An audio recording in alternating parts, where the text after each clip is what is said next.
Si Manok at si Kalabaw. Si Manok at si Kalabaw ay dalawang magkaibigan na naninirahan sa isang maliit na bukid. Si Manok ay isang mabilis na manok na mayroong mga pakpak na may kulay na pula. Si Kalabaw naman ay isang malakas na kalabaw na mayroong mga sungay na may kulay na itim.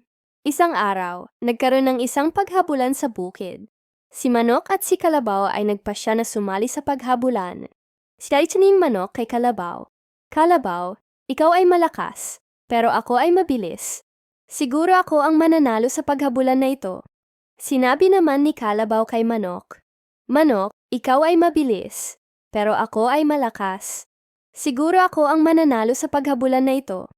Nagsimula ang paghabulan, at si Manok at si Kalabaw ay nagtatakbo sa bukid.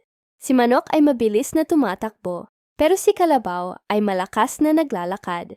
Sa uling match na si Kalabaw ang nanalo sa paghabulan. Sabi ni Kalabaw kay Manok, Manok, ikaw ay mabilis, pero ako ay malakas. Pero masaya ako na kasama kita sa paghabulan na ito. Sinabi naman ni Manok kay Kalabaw, Kalabaw, ikaw ay malakas, pero ako ay mabilis. Pero masaya ako na kasama kita sa paghabulan na ito. Ang dalawang magkaibigan ay nagtawanan at nagyakapan.